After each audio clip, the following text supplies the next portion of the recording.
my clients tended to be in the from 15 to about 65, I think was the largest ones I did. So that was kind of my sweet spot, was that 30 to 50 size.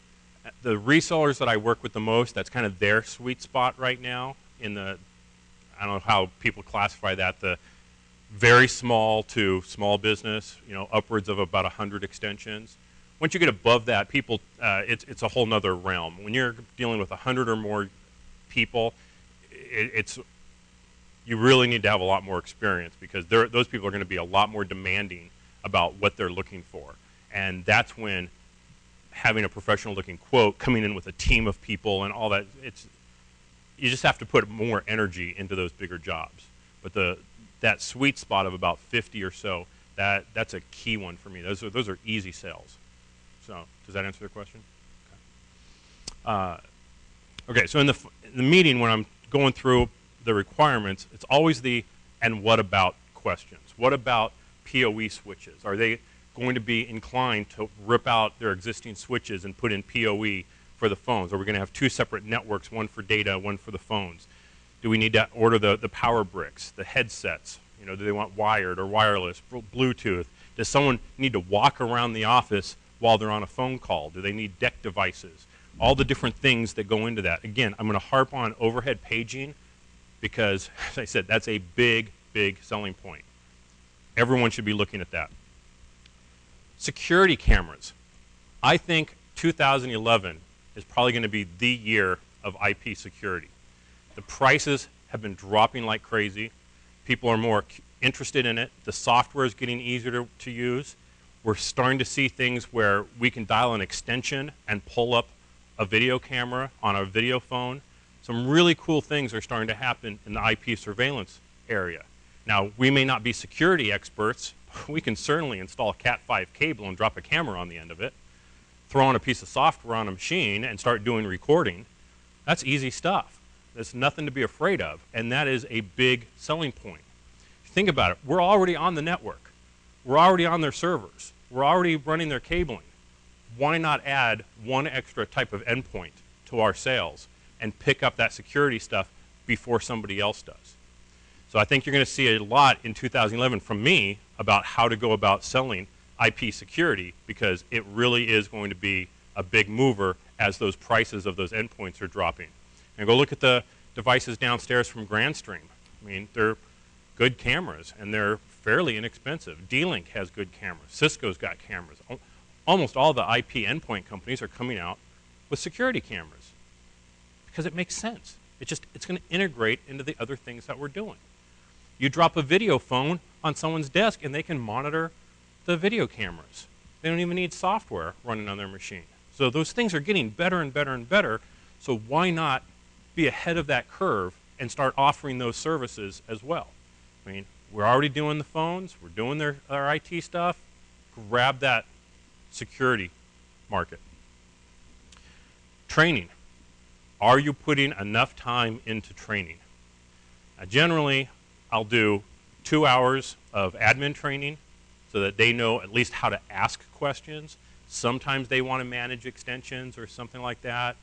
Generally, I try not to do that. I want to manage it. I want to sell a support contract. We'll talk more on that later. But user training. I see a lot of resellers not do any user training.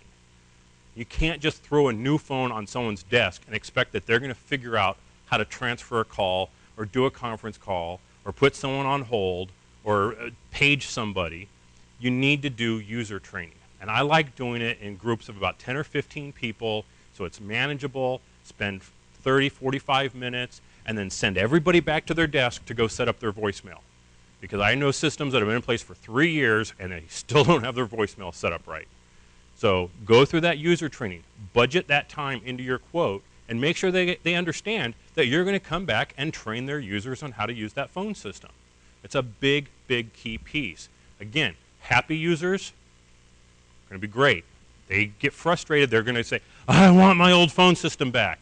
So do that user training. How many of you use self-support agreements with your systems?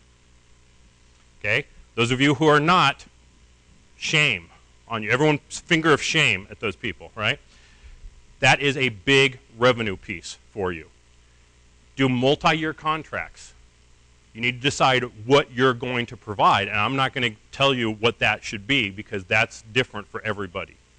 There's people who just provide emergency support. There's people who just provide 5 hours of service a month, or so many incidents a month, or they do everything, including adds, moves, and changes. The end user is hands off. Well, the traditional telephony guys in the room, that's what they do. Those users don't know how to program an Avaya system. Everything goes to the phone guy, right? Yeah, you know, right? Yeah.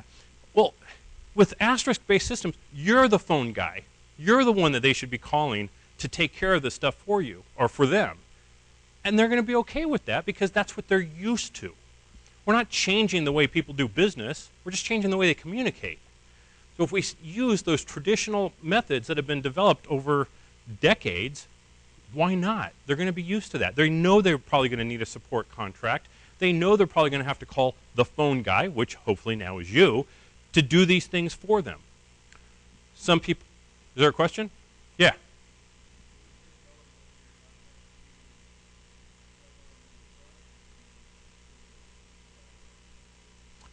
It's up to you.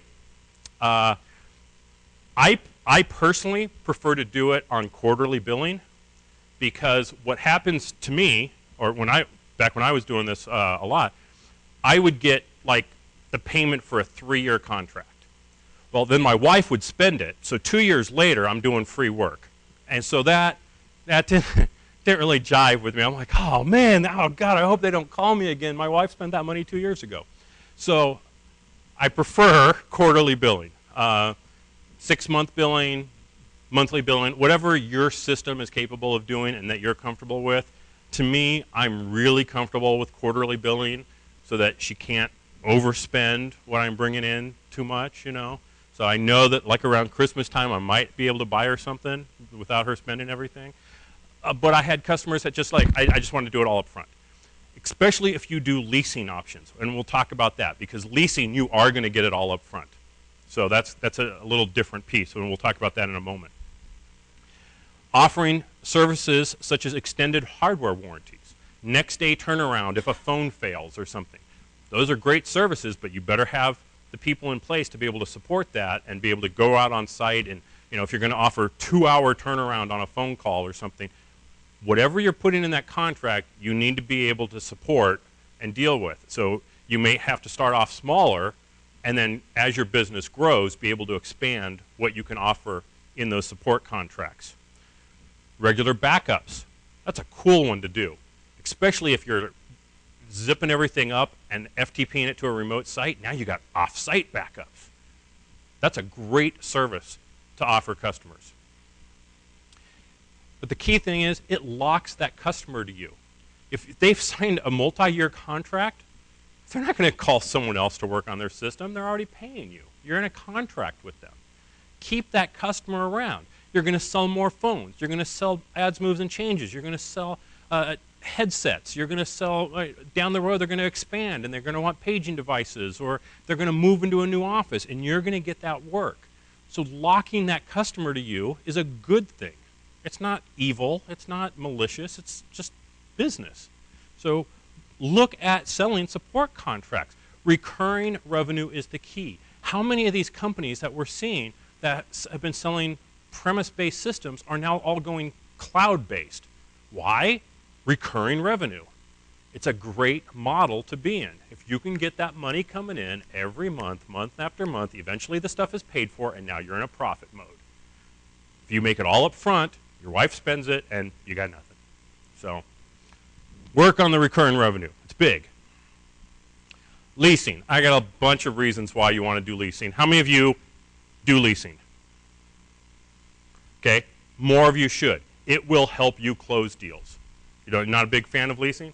Okay, but if you can hook up with a good leasing company, which is key, and they can help you put together a leasing package, you will close business because now you have reduced that cost of entry for the customer.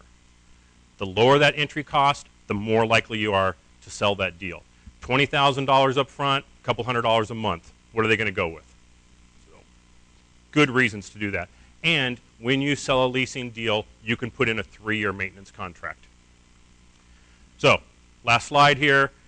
Remember our portal site for resellers, lots of information on this at VoIPstore.com. You can follow us on Twitter and Facebook and all that good stuff.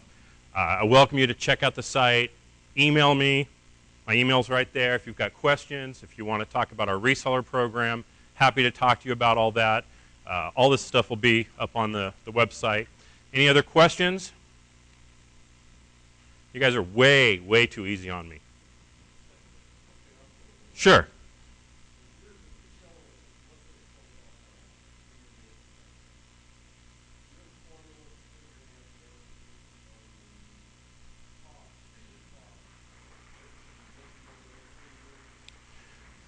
Yeah, and that's one of the toughest pieces is figuring out what to charge for these maintenance contracts, because it's going to be based on which of those services I'm going to provide.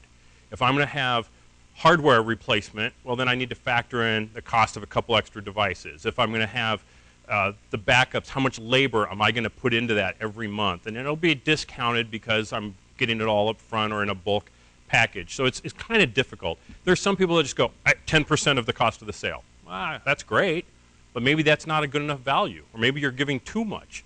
So that's really a personal thing that you need to figure out based on what you're offering, not just a flat rate based on the price. I just don't have a formula that I've worked out, because to me, or with me, every one of those has been different. It's customized for that customer and their particular needs.